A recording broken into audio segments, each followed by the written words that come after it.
नमस्कार मित्रों, मैं नवीन शुक्ल नवीन फिर हाजिर हुए एक और सनसनीखेज क्राइम स्टोरी के साथ। आज की कहानी एक ऐसी लड़की की है मित्रों, जिसे बचपन से ही फिल्मों और मनोरंजन की दुनिया से बेहद लगाव था। खासकर साउथ की फिल्मों से इस लड़की को कुछ ज्यादा ही इंटरेस्ट था मित्रों।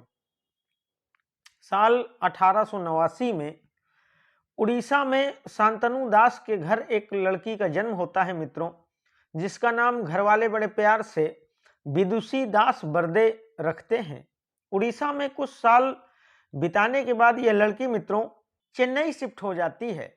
जैसा मैंने पहले बताया कि उसे कम उम्र से ही मनोरंजन जगत से बेहद लगाव था, तो स्कूलिंग खत्म करने के बाद करीब 17 साल की उम्र में ही विदुषी ने मॉडलिंग की दुनिया में कदम रख दिया था मित्रों।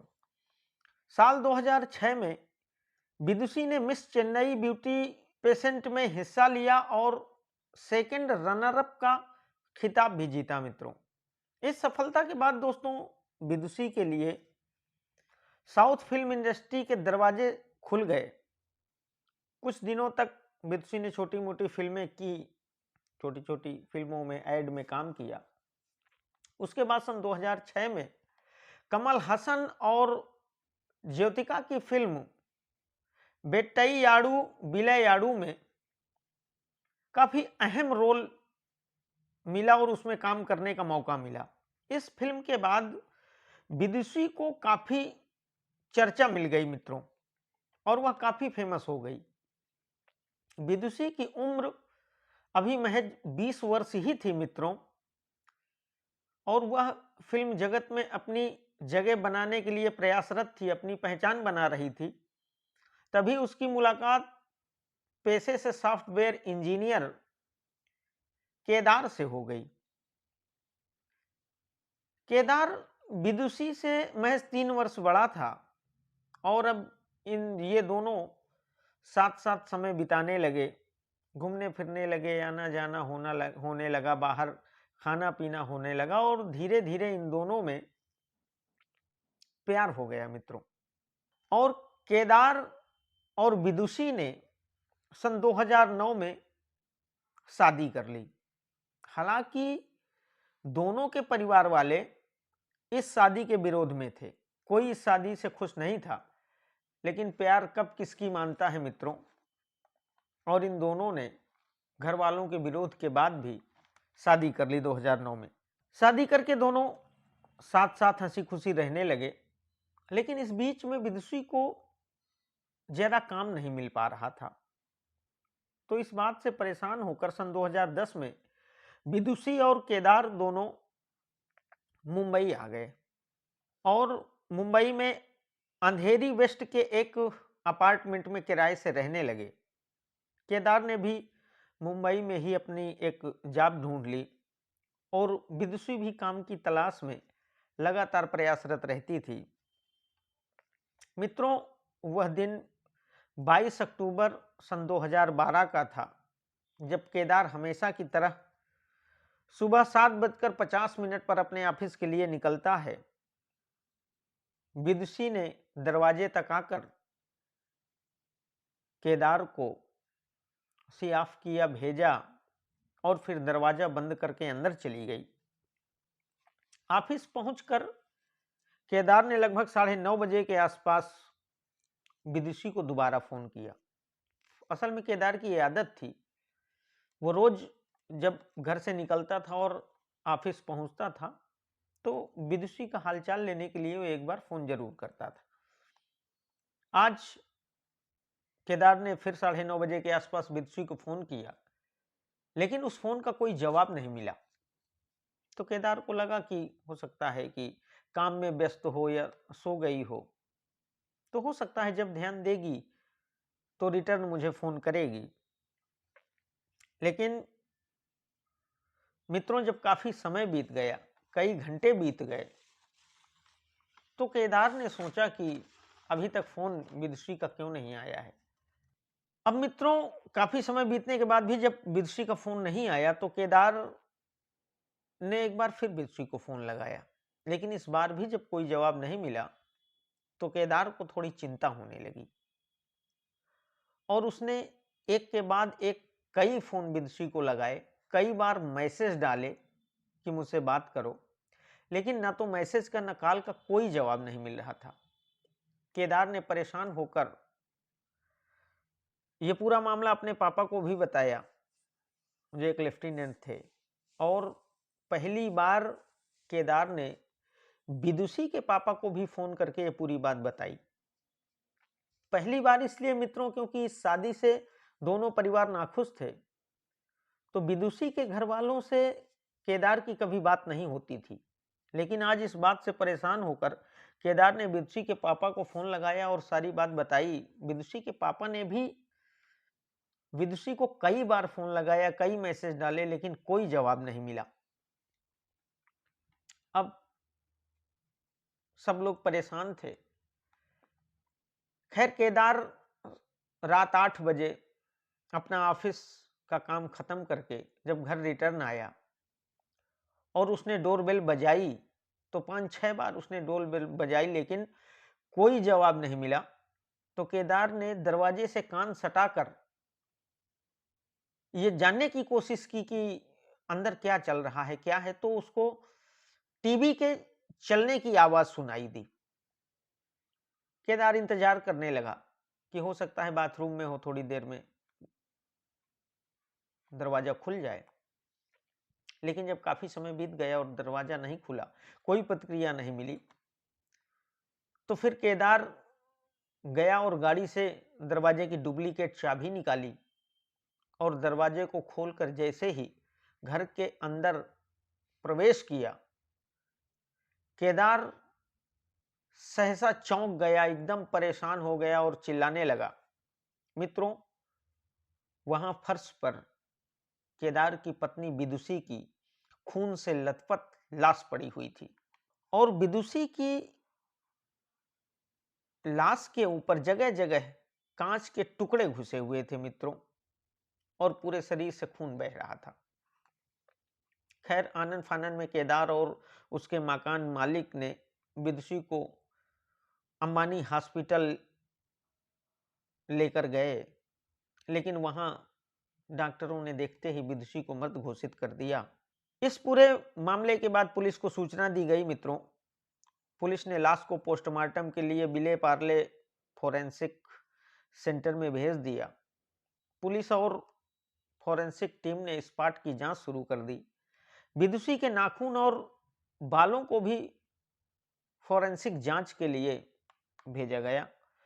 फोरेंसिक एक्सपर्ट के साथ मित्रों घटना स्थल पर जब पुलिस पहुंची तो पुलिस ने देखा कि जिस जगह विदुषी की लाश मिली थी उसके पास खड़ी एक अलमारी का शीशा टूटा हुआ था और इसी अलमारी के टूटे हुए कांच के टुकड़े जमीन और विदुषी के गले, गाल और हाथों पर घुसे हुए थे, लेकिन अलमारी पर खून का कोई निशान नहीं था। शुरुआत में पुलिस ने इसे लूटपाट का मामला माना मित्रों, लेकिन केदार ने बताया कि घर से कोई भी एक सिंगल चीज मिसिंग नहीं है, तो लूटपाट की बात ही खत्म हो जाती है। और दूसरा, कोई फोर्सफुल एंट्री नहीं थी उस घर में कि कोई दरवाजा तोड़कर या कोई चीज तोड़कर अंदर कोई गया हो। सीसीटीवी फुटेज में भी किसी के आने जाने का कोई प्रमाण नहीं था। तो लूटपाट वाली कहानी तो वहीं से खत्म हो जाती है। अब पुलिस ने इसे हत्या का मुकदमा दर्ज करके जांच शुरू की, तो पुलिस का पहला शक केदार पर ही गया मित्रों, क्योंकि ना तो घर में किसी के घुसने आने जाने का कोई सबूत था, और केदार ने यह भी बताया था कि जब वो घर वापस आया तो दरवाजा अंदर से बंद था और उसने ही डुप्लीकेट चाबियों से दरवाजा खोला और डुप्लीकेट चाबियां उस घर की सिर्फ केदार के पास थी। अब पुलिस ने केदार से पूछताछ शुरू कर दी मित्रों। केदार ने विदुषी की बीमारी और अपने आपसी झगड़े के बारे में बताया। केदार के अनुसार दोनों काफी समय से तंगहाली से गुजर रहे थे। जब से चेन्नई से आए विदुषी को भी काम नहीं मिल रहा था।